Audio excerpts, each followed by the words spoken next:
ज्ञानेश्वर माउली की, कुबरेश्वर महादेव की। हर हर महादेव, हर हर महादेव, हर हर महादेव, हर। काशी विश्वनाथ कोगरदानी त्रिकालदर्शी कैलाश अविनाशी भगवान शिव, जिनकी पुनीत पावन पवित्र महापुराण की कथा बाबा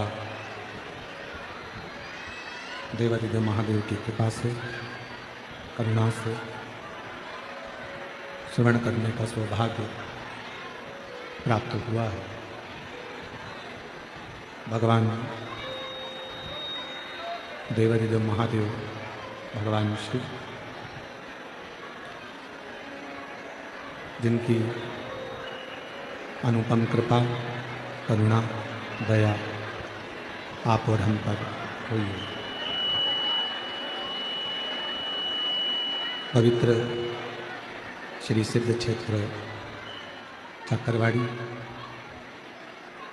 जिला बीड़, जहाँ सतगुरु संत श्री ज्ञानेश्वर माउली जी की पुनीत पावन स्थली, जहाँ पर आप और हम भगवान शिव की पवित्र कथा का लाभ ले रहे हैं। मुख्य यजमान के रूप में विराजमान श्री महादेव महाराज जी, श्री नारायण महाराज जी एवं उनका पूरा परिकर क्षेत्र है, जो इस पवित्र कथा का लाभ ले रहे हैं। और तेरी कृपा नाम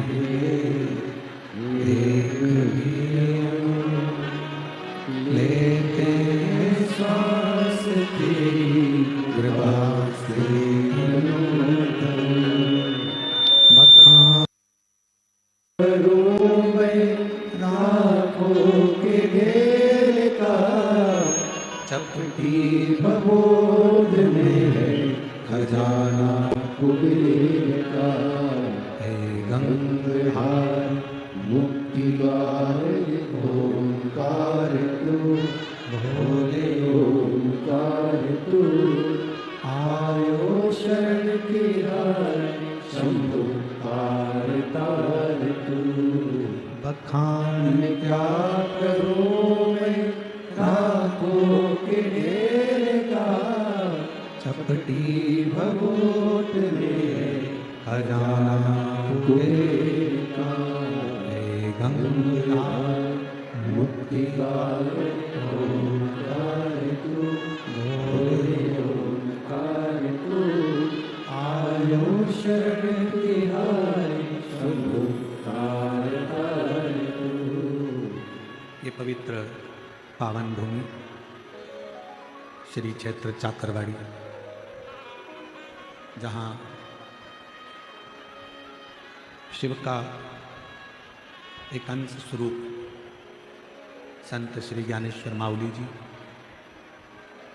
जिनकी ये पवित्र धरा है, और उस पवित्र धरा पर मैं श्री महादेव महाराज जी को धन्यवाद दूं कि उन्होंने इस पवित्र कथा का लाभ आप और हमको चाकरवाड़ी क्षेत्र में दिया है। एक बार श्री महादेव महाराज जी के लिए जोरदार तालियां जाकर साधु का, श्री नारायण महाराज जी को भी साधु का, और इस संपूर्ण क्षेत्र में विराजमान सभी शिव भक्त, भगवान शंकर की आराधना करने वाले सभी शिव भक्तों को बहुत बहुत साधुता है।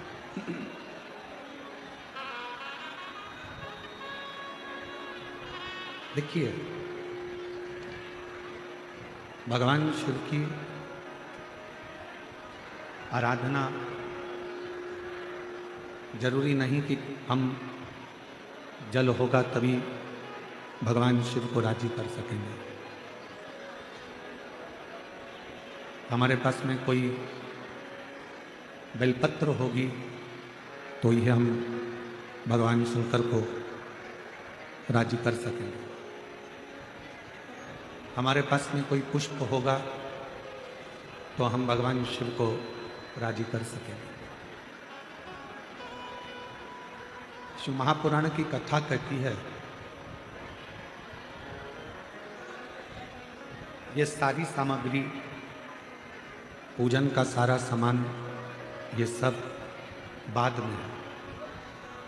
पहले सबसे ज़्यादा अगर कोई जरूरी है, सबसे ज़्यादा यदि कुछ जरूरी है तो वो हमारा दिल, हमारा मन भगवान को समर्पित करना जरूरी है।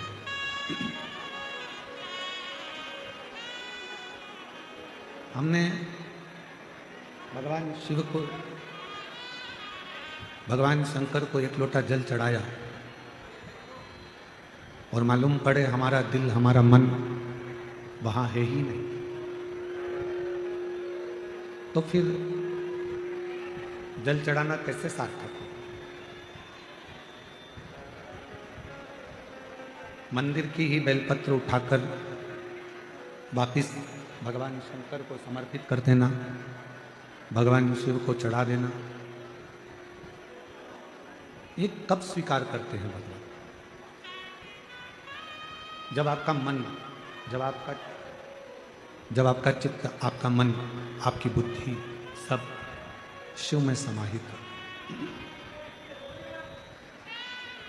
जब तक भगवान शंकर में ये सब चीज़ें समाहित नहीं होगी, जब तक भगवान शंकर के उस शिवलिंग में हमारा मन, हमारा चित्त समाहित नहीं होगा, तब तक शिव प्राप्त नहीं हो सकता। भगवान शंकर की प्राप्ति का केंद्र बिंदु है हमारा दिल, हमारा मन, हमारा चित्त।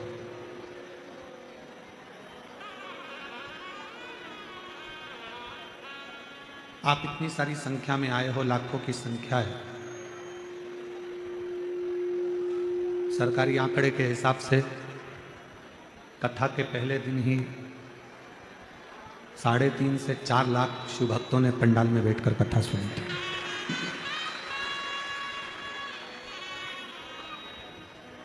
और मैं महादेव महाराज जी को इस चीज के लिए धन्यवाद देना चाहूंगा कि 4.5 लाख लोगों ने पहले दिन शिव पुराण सुनी और लगभग 2 से 2.5 लाख शिव भक्तों ने चाकरवाड़ी की भोजनशाला में भोजन ग्रहण किया।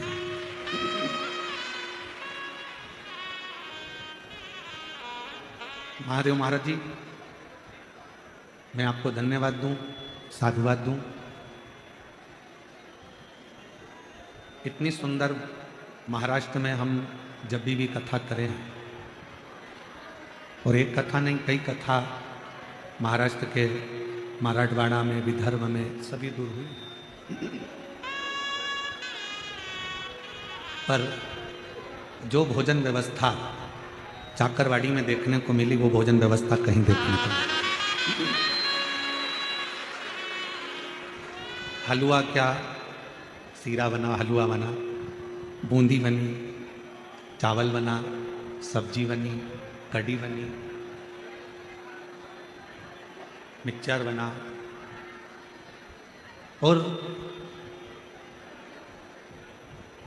कोई भी जिस भाव से आकर वहाँ खड़ा हुआ, ये देखकर भोजन दिया गया कि मेरा माऊली आया है और वही पा रहा है।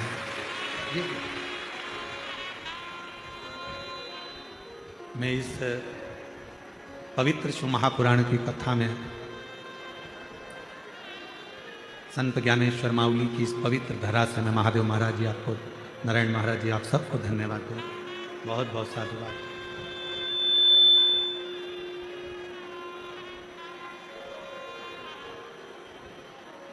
केवल भोजन बना लेना एक अलग विषय है, भोजन कर लेना एक अलग विषय है, पर उस भोजन को दिल से बनवाना और दिल से करना। जब भोजन दिल से बनता है तो लोग दिल से पाते हैं, और दिल से पाते हैं तो दिल से दुआ देकर भी जाते हैं कि बाबा ऐसी कृपा सदा बनाता है। और तेरी कृपा बिना ना हिले एक भी अणु, लेते श्वास तेरी कृपा से तनु। बखान क्या करूं मैं रातों के ढेर का, चपटी भगोत में है खजाना कुबेर का। हे गंगाधर मुक्ति द्वार ओंकार तू, भोले ओंकार तू। आयो शरण तिहारी शंभु तार तार तू। और ये गूंज कम कर दो थोड़ी सी। ये जो भी कृपा होती है, ये जो भी करुणा है, ये जो भी दया है, जो भी कृपा है, ये एक जन्म की नहीं होती।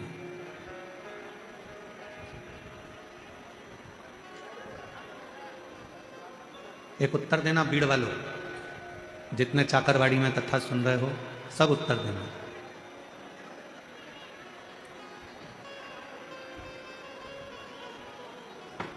आपको निमंत्रण तब तक दिया जाता है जब तक आप मनुष्य की देह में हो, मानव के शरीर में हो।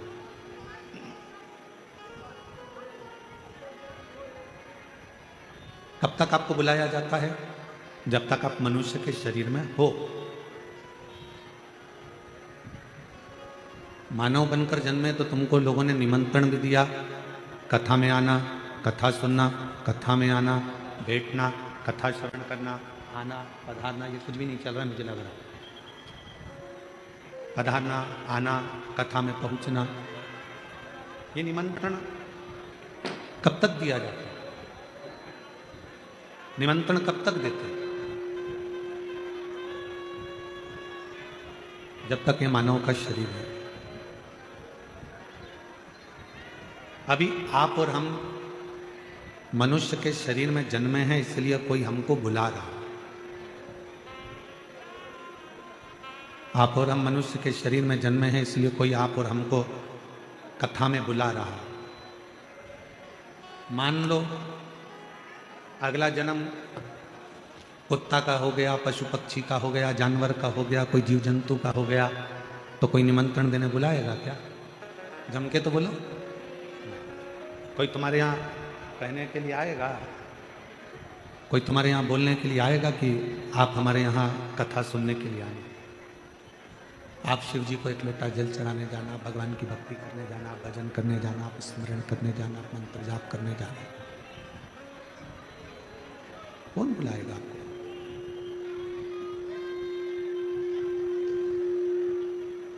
मनुष्य का शरीर मिला, मानव का शरीर प्राप्त हुआ, मानव का शरीर मिला तो कोई ने आपको निमंत्रण भी दिया।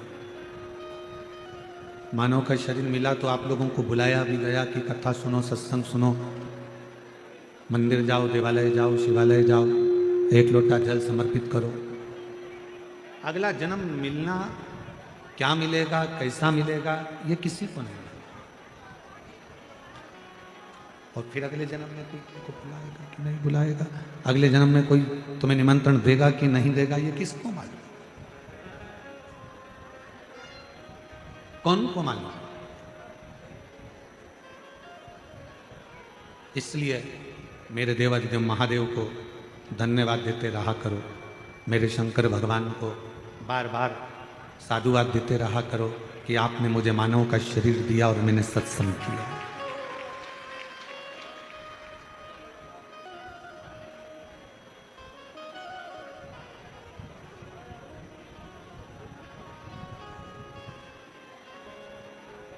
ये बड़ी मुश्किल से मिला।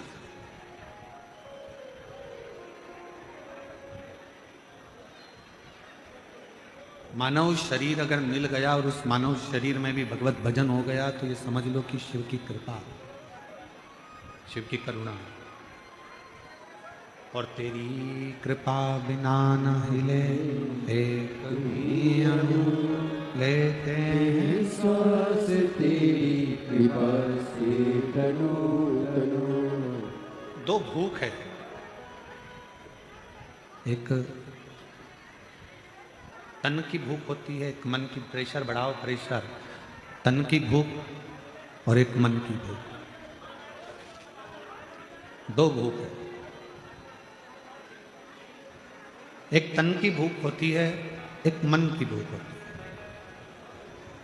और इन दोनों भूख को कभी मिटाया नहीं जा सकता, इन दोनों भूख को कभी समाप्त करा नहीं जा सकता।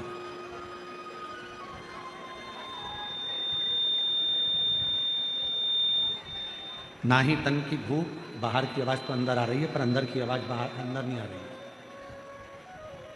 तन की भूख और मन की भूख, ये दो भूख है, और इन दोनों भूख को कभी समाप्त नहीं करा जा सकता। ना ये तन की भूख समाप्त होती है, ना मन की भूख समाप्त होती है। फिर शिव महापुराण की कथा कहती है कि इन दोनों भूखों के समाप्त नहीं होती तो फिर करा क्या जाए, क्या करा जाए कि ये दोनों भूखें कंट्रोल में रहे। तो कहा एक काम करो, तन को भी काम में लगा दो और मन को भी काम में लगा दो। जब व्यक्ति काम में लग जाता है, जब व्यक्ति काम में लग जाता है तो फिर उसको भूख नहीं लगती। इस तन को अपने कर्म में लगा दो और इस मन को भगवान शंकर की भक्ति में लगा दो। ये दोनों जब काम में लग जाएंगे तो तन और मन भूखे नहीं। शरीर की भूख, तन की भूख और मन की भूख, इसको समाप्त करना बहुत कठिन, बहुत। पर दोनों को ही अगर हमने कर्म में लगा दिया, शरीर को भी कर्म में लगा दो, तन को भी कर्म में लगा दो कि परिवार का भरण पोषण करना है, परिवार को संभालना है, घर को संभालना है, कुटुंब को संभालना है, तो इसको शरीर को लगा दो काम में कि तुम काम करते हो, और मन को भी लगा दो। 11 इंद्रियों में सबसे ज्यादा कठिन, चंचल अगर कुछ है तो वो हमारा मन है। 5 कर्मेंद्री, 5 ज्ञानेंद्री, और इन इंद्रियों पर भी सबसे ज्यादा भारी पड़ जाता है तो वो मन है। एक मन 10 इंद्रियों पर भारी पड़ता है।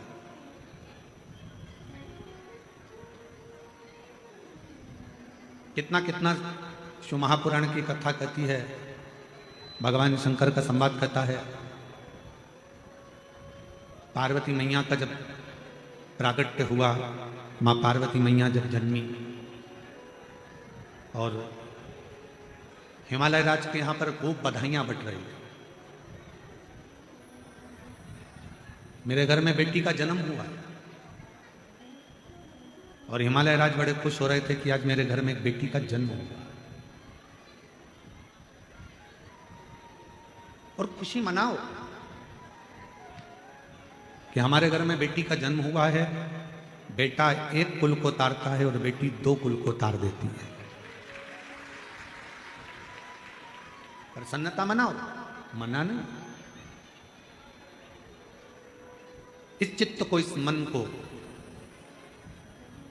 एक बड़ा सुंदर संवाद है कि हमने अपने जीवन को, हमने अपनी उम्र को, हमने अपने भजन में इस मन को कितना लगाया है, हमने कितना इस चित्त को लगाया, हमने कितना इस मन को लगाया। एक गुरुजी एक जजमान के घर आए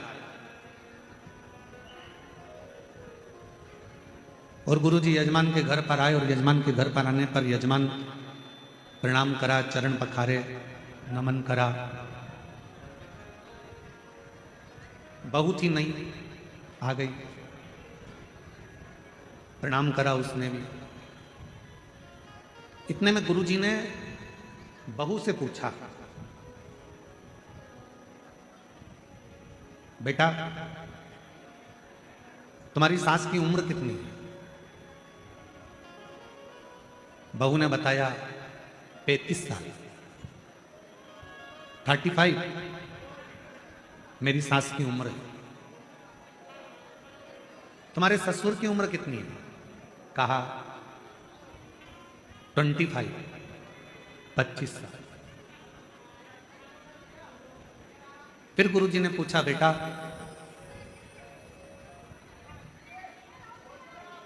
तुम्हारे पति की उम्र कितनी है? कहा कल ही पैदा हुआ है।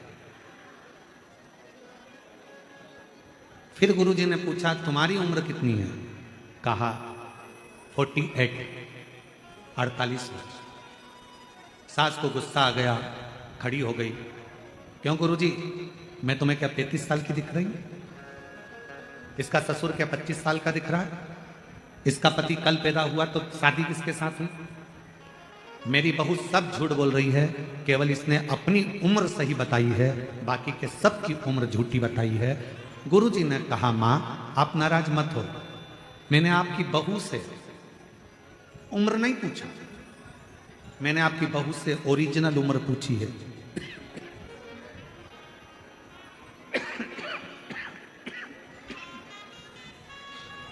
मैंने तुम्हारी बहू से असली उम्र पूछी।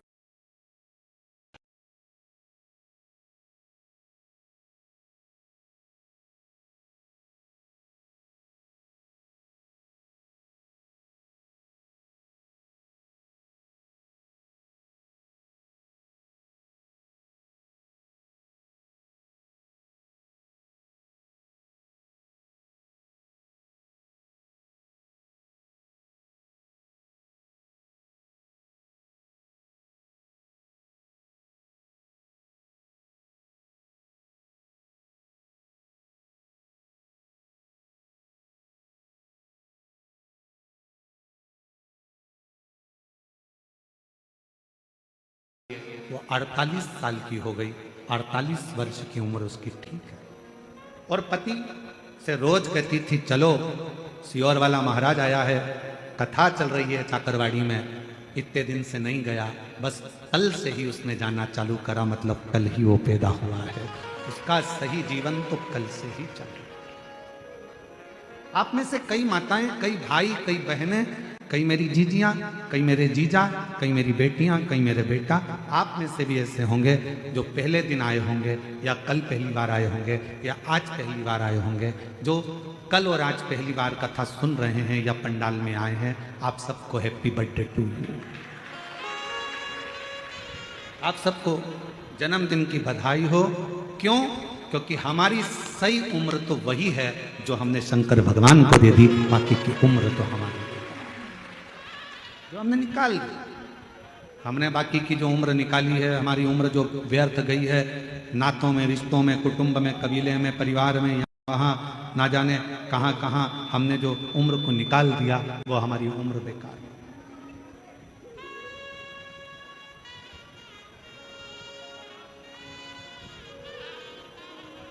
मैं महादेव महाराज जी आपको साधुता दूं, महाराज नारायण महाराज सबको, कि आप लोगों ने अपने बच्चों को भी सही उम्र दी है। डॉक्टरी की पढ़ाई के साथ साथ उनको अपने पूर्वजों ने जो सत्संग किया, भजन किया, जो माऊली ने कृपा करी, वो सारी कृपा का वृतांत उनको अपने जीवन में दिया और सत्संग में उनको लगाया। कितना मुश्किल है ये मानव जीवन को सत्संग में लगाना, कितना कठिन है ये मनुष्य शरीर को परमात्मा तक लेकर जाना, कितना कठिन।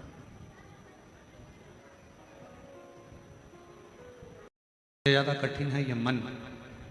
इसको लगाओ सत्संग में, भजन में, चले जाता है भोजन में। इसको भेज दो सत्संग में, तीर्थ में, चले जाता है फिल्म।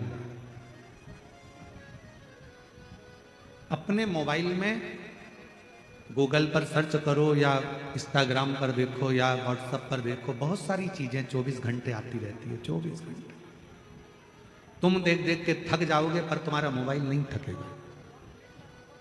इंस्टाग्राम नहीं थकेगा, व्हाट्सएप नहीं थकेगा, गूगल नहीं थकेगा, यूट्यूब नहीं थकेगा, ट्विटर नहीं थकेगा। तुम थक जाओगे, तुम्हारी आंखें दुखने लगेगी, मोबाइल देखते देखते तुम्हारा सिर दुखने लगेगा, पर मोबाइल नहीं दुखेगा। 50 चीज दिन भर मोबाइल में आती है, रात भर मोबाइल में आती है। अब यह आपके ऊपर आधारित है कि आपको उसमें से क्या ग्रहण करना है।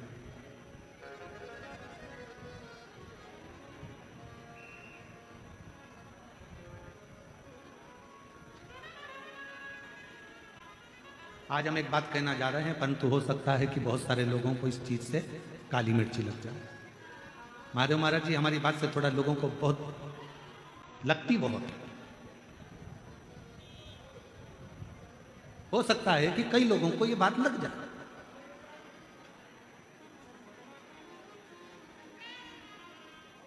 आज के समय के बच्चे आपकी बिल्कुल नहीं सुनते। 100 बच्चों में से 10 बच्चे ऐसे होंगे जो अपने माँ बाप की सुनते होंगे, बाकी के 90 की तो हम गारंटी ले रहे हैं नहीं सुनते। आज के जमाने के बच्चे आपकी नहीं सुनते। आज के जमाने के बच्चे आपकी नकल करते हैं। क्या करते हैं? जम के बोलो जरा, नकल। पापा ने ऐसा किया था, मम्मी ने ऐसा किया था, दादी ने ऐसा किया था, दादा ने ऐसा करा था, बुआ जी ने ऐसा करा था, नानी जी ने ऐसा करा था, उनने मुझे 500 का नोट दिया तो मैं भी 500 ही दूंगा, उनने अपने व्यवहार में 200 रुपये दिया था, मैं भी 200 रुपये दूंगा, उनने बिछुड़ी दी थी, पायल दी थी शादी में, मैं भी पायल दूंगी। आज के जमाने के बच्चे आपकी नहीं सुनते। आज के जमाने के बच्चे आपकी नकल करते। तो मेरा निवेदन है, अगर बच्चे आपकी नकल कर रहे हैं तो आप उनको अच्छी नकल दो। दिन भर मोबाइल पकड़कर अगर मम्मी बैठी रहेगी तो बच्चे भी दिन भर मोबाइल पकड़कर बैठे रहेंगे, और अगर मम्मी दिन भर अच्छी किताब लेकर बैठी रहेगी तो बच्चे भी अपनी पुस्तक लेकर बैठे रहेंगे। दादी दिन भर सीरियल देखेगी तो बच्चे भी सीरियल देखेंगे। दादी अगर लड़ाई करेगी तो बच्चे भी लड़ाई करेंगे। इसलिए दादियों से भी निवेदन है, संबंध पर शिव पुराण सुनना तो बच्चे भी कभी ना कभी सत्संग सुनने की आदत डाल लेंगे। नकल करते हैं बच्चे, माँ जैसा करेगी वैसे बच्चे करेंगे। आज का जमाना है, आज के बच्चे आपकी सुनते नहीं पर नकल पूरी करते हैं। मम्मी ने तुम भी तो इतनी देर से मोबाइल लेके बैठी थी और मुझे पढ़ने बिठा दिया। आज के बच्चे कहते हैं, बोलो दीजिए सही है कि गलत है। थोड़ा सा लोगों को गलत लग सकता है, परंतु हम जो बोल रहे हैं इस व्यासपीठ के माध्यम से आज का बच्चा नकल करता है। मम्मी तुम भी तो रात को 10-10 बजे तक मोबाइल देखती रहती हो और हमको मना करती रहती हो। बच्चे नकल करते हैं। तुम मोबाइल पकड़कर बैठोगी तो तुमसे ज्यादा तुम्हारी औलाद मोबाइल पकड़कर बैठेगी। तुम दिन भर शॉपिंग करोगी तो तुम्हारी औलाद भी बाइक लेकर जाएगी और मॉलों में शॉपिंग करेगी। तुम अगर 24 घंटे मायके बात करोगी फोन पर तो तुम्हारी औलाद भी फिर टीना मीना गीना नीना से बात करती रहेगी। बस यही बच्चे आपको और हमको देख रहे हैं, बच्चे घर के माँ बाप को देख रहे हैं। आज के बच्चे आपकी सुनते कम हैं और आज के बच्चे आपकी नकल ज़्यादा करते हैं। इसलिए अपने बच्चों को अगर नकल भी सिखा रहे हो तो एक काम करना, रोज आधा 1 घंटा रामायण लेकर, भागवत लेकर, गीता लेकर, शिवपुराण लेकर, ज्ञानेश्वरी लेकर अपने हाथ में लेकर बैठना, तो मुझे उम्मीद है कि आने वाली पीढ़ी भी वो शब्द याद रखेगी, वो भी पकड़े।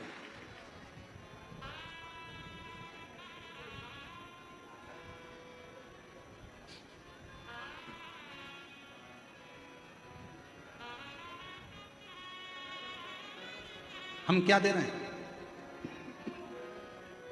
कल महादेव महाराज जी वो बुजुर्ग से महाराज जी आए थे ऊपर थोड़ा विश्राम कर, क्या नाम था? नेत्र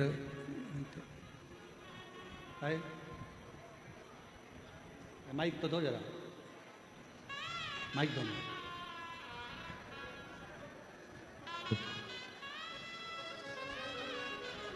कौन से महाराज जी थे? महाराज मुकुंद काका जाट देवळेकर। मुकुंद काका जाट देवळेकर। मुकुंद महाराज जी प्रणाम।